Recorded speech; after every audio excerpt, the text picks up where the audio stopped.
بسم اللہ الرحمن الرحیم۔ السلام علیکم اسلامک ٹیچر کے پیارے دوستو، ہم امید کرتے ہیں کہ آپ خیریت سے ہوں گے۔ ہماری دعا ہے کہ اللہ پاک آپ کو خیر و عافیت سے رکھے۔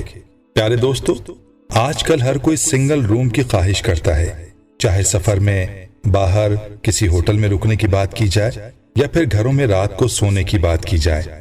ہر کوئی اس بات پر خوش ہوتا ہے کہ اس کا اپنا الگ سے ایک کمرہ ہو۔ اگر آپ بھی اس چیز کے خواہش مند ہیں کہ آپ رات اکیلے میں گزاریں یا پھر آپ رات اکیلے میں گزارتے ہیں تو ہماری اس ویڈیو کو آخر تک ضرور سنیے گا، کیونکہ رات اکیلے گزارنے اور اکیلے سفر کرنے کے بارے میں ہم آپ کو حضور اقدس صلی اللہ علیہ وسلم کے فرامین بتانے جا رہے ہیں۔ حضور اقدس صلی اللہ علیہ وسلم نے اکیلے رات گزارنے اور اکیلے سفر کرنے کے بارے میں کیا فرمایا، اس بارے میں مکمل تفصیل جاننے کے لیے آپ سے التماس ہے کہ ویڈیو کو آخر تک ضرور دیکھیے گا۔ اور اگر آپ ہمارے چینل اسلامک ٹیچر کی ویڈیو پہلی بار دیکھ رہے ہیں اور ابھی تک آپ نے ہمارے چینل کو سبسکرائب نہیں کیا تو ہماری آپ سے گزارش ہے کہ آپ ہمارے چینل کو ضرور سبسکرائب کر لیں اور ساتھ ہی لگے بیل کے بٹن کو بھی پریس کر لیں تاکہ آپ کے پاس فیوچر میں ہماری اپلوڈ ہونے والی مزید اسلامک اور معلوماتی ویڈیوز کا نوٹیفیکیشن بر وقت ملتا رہے۔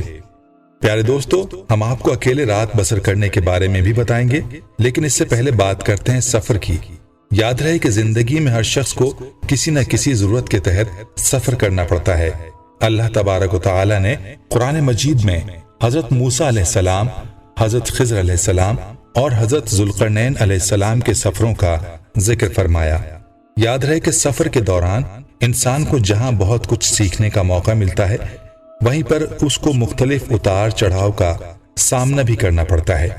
حدیث پاک سے یہ بات معلوم ہوتی ہے کہ انسان کو بلا ضرورت سفر سے گریز کرنا چاہیے۔ صحیح بخاری میں حضرت ابو ہریرہ رضی اللہ تعالی عنہ سے روایت ہے کہ نبی کریم صلی اللہ علیہ وسلم نے فرمایا، سفر عذاب کا ایک ٹکڑا ہے، آدمی کو کھانے پینے اور سونے ہر ایک چیز سے روک دیتا ہے، اس لیے جب کوئی اپنی ضرورت پوری کر چکے تو فوراً گھر واپس آ جائے۔ دوستو، یہ عام مشاہدہ ہے کہ انسان جب دنیاوی امور کے انجام دہی کے لیے سفر کرتا ہے تو بالعموم اس طرح عبادات کے قابل نہیں رہتا جس طرح حالت اقامت میں کر رہا ہوتا ہے۔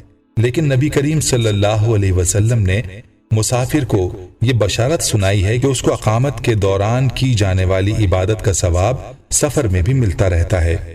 جیسا کہ صحیح بخاری میں ابو موسیٰ اشعری رضی اللہ تعالی عنہ سے روایت ہے، وہ کہا کرتے تھے کہ نبی کریم صلی اللہ علیہ وسلم نے فرمایا کہ جب بندہ بیمار ہوتا ہے یا سفر کرتا ہے تو اس کے لیے ان تمام عبادات کا ثواب لکھ دیا جاتا ہے جنہیں اقامت یا صحت کے وقت یہ کیا کرتا تھا۔ سبحان اللہ، اللہ تعالیٰ اپنے بندوں پر کس قدر مہربان ہے۔ اسی طرح سے سفر میں اللہ تبارک و تعالی نے انسانوں پر عبادات کی تخفیف بھی کی ہے، چنانچہ سفر میں نماز کو قصر ادا کرنا سنت نبوی شریف ہے۔ اسی طرح مسافر کے لیے دوران سفر روزے رکھنا ضروری نہیں ہے، جیسے کہ صحیح بخاری میں حمزہ بن عمرو اسلمی رضی اللہ تعالی عنہ سے روایت ہے کہ انہوں نے نبی کریم صلی اللہ علیہ وسلم سے عرض کی، میں سفر میں روزہ رکھوں؟ وہ روزے بکثرت رکھا کرتے تھے۔ نبی کریم صلی اللہ علیہ وسلم نے فرمایا، اگر جی چاہے تو روزہ رکھ اور جی چاہے افطار کر۔ دوستو، یہ تو تھے چند احکامات جو سفر کے بارے میں احادیث میں بیان ہوئے ہیں۔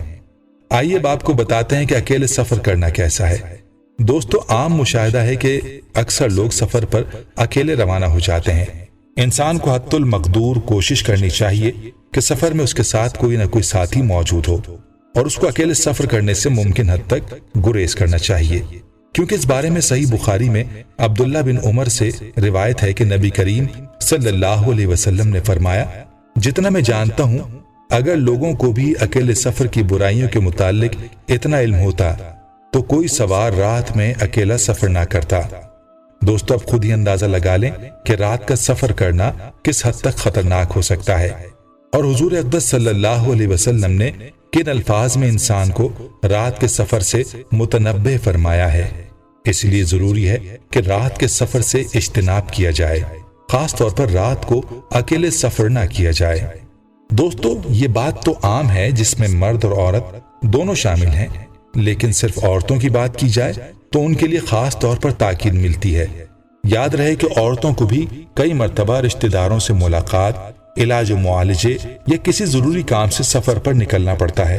احادیث مبارکہ سے یہ بات واضح ہوتی ہے کہ عورتوں کو مردوں سے بھی کہیں بڑھ کر اکیلے سفر سے اجتناب کرنا چاہیے، اس لیے کہ یہ بات فتنے کا باعث بن سکتی ہے اور ان کی عزت و ناموس کو بھی خطرہ لاحق ہو سکتا ہے۔ جیسا کہ صحیح بخاری میں حضرت عبداللہ بن عباس رضی اللہ تعالی عنہ سے روایت ہے کہ نبی کریم صلی اللہ علیہ وسلم نے فرمایا، کوئی عورت اپنے محرم رشتہ دار کے بغیر سفر نہ کرے، اور کوئی شخص کسی عورت کے پاس اس وقت تک نہ جائے جب تک وہاں کوئی محرم موجود نہ ہو۔ ایک شخص نے پوچھا، یا رسول اللہ صلی اللہ علیہ وسلم، میں فلاں لشکر میں جہاد کے لیے نکلنا چاہتا ہوں، لیکن میری بیوی کا ارادہ حج کا ہے۔ تو آپ صلی اللہ علیہ وسلم نے فرمایا، تو اپنی بیوی کے ساتھ حج کو جا۔ دوستو، یہاں ہماری بہنوں کو غور کرنے کی ضرورت ہے جو کہ بے دھڑک کسی بھی کام سے گھر سے باہر چلی جاتی ہیں اور محرم ساتھ نہیں ہوتا۔ اس لیے عورتوں کو خصوصیت کے ساتھ اس بات کا اہتمام کرنا چاہیے۔ رات کی بات تو بہت دور ہے، عورت کو دن میں بھی اکیلے سفر کی اجازت نہیں ہے۔ دوستو، سفر کے حوالے سے چند مزید احکام پر بھی ہم بات کریں گے، لیکن اس سے پہلے آپ کو اکیلے رات بسر کرنے کے بارے میں بتاتے ہیں۔ اس حوالے سے عبداللہ بن عمر روایت کرتے ہیں کہ نبی اکرم صلی اللہ علیہ وسلم نے تنہا رہنے سے منع فرمایا، یعنی نہ تو آدمی رات تنہا بسر کرے اور نہ تنہا سفر کرے۔ علامہ البانی رحمۃ اللہ علیہ نے اس حدیث کو بخاری کی شرط پر صحیح کہا ہے۔ دوستو، اس حدیث میں رات اکیلے گزارنے کی واضح ممانعت فرمائی گئی ہے، لیکن اس کے باوجود ہم میں سے اکثر لوگ، خاص طور پر نوجوان، اس بات پر اصرار کرتے ہیں کہ ان کا اپنا کمرہ ہو جہاں وہ اکیلے ہوں اور انہیں دن رات کی تنہائی میسر ہو۔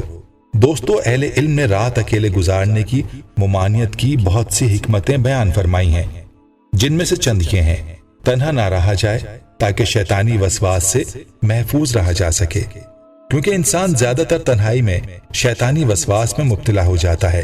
اسی طرح یہ بھی خدشہ ہو سکتا ہے کہ کوئی شخص تنہائی میں وحشت محسوس نہ کرے۔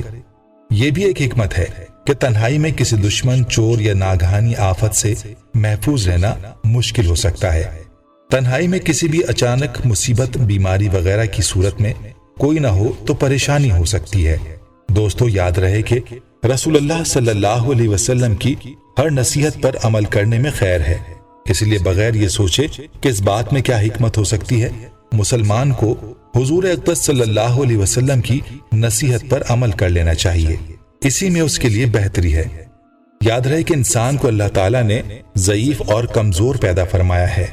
رات کا وقت ہو اور اس پر کوئی بھی کسی قسم کی پریشانی آ جائے اور مدد کرنے والا کوئی نہ ہو تو خود ہی سوچ لیں کہ اس انسان کی حالت کیا ہوگی۔ اس لیے رات ایک جگہ پر اکٹھے بسر کیا جائے، اسی میں خیر اور بہتری ہے۔ دوستو، ویسے تو مقولہ مشہور نہیں ہے کہ ایک اور ایک دو نہیں بلکہ 11 ہوتے ہیں۔ جب انسان کا کوئی ساتھی ہوتا ہے تو انسان کے لیے ایک سہارا ہوتا ہے۔ اسی لیے چاہے سفر کریں یا گھر میں رات بسر کرنے لگیں تو کوشش کریں کہ اکیلے نہ رہیں بلکہ کسی کو اپنا ساتھی ضرور رکھیں۔ تو دوستو، یہ ہیں تعلیمات ہمارے پیارے نبی آقا دو جہاں صلی اللہ علیہ وسلم کی سفر کے بارے میں اور رات اکیلے بسر کرنے کے حوالے سے۔ ہمیں چاہیے کہ ان تعلیمات پر عمل پیرا ہوتے ہوئے اکیلے سفر سے اجتناب کریں اور رات اکیلے گزارنے سے بھی۔ اللہ تبارک و تعالی سے دعا ہے کہ اللہ ہمیں سفر اور حضر میں نبی کریم صلی اللہ علیہ وسلم کی سیرت و تعلیمات کو مد نظر رکھنے کی توفیق عطا فرمائے، اور اللہ سے یہ بھی دعا ہے کہ اللہ ہمیں دین کی سمجھ نصیب فرمائے اور اس کے مطابق زندگی بسر کرنے کی توفیق عطا فرمائے، آمین۔ پیارے دوستو، ہم یہ امید کرتے ہیں کہ آپ کو ہماری آج کی یہ ویڈیو ضرور پسند آئی ہوگی۔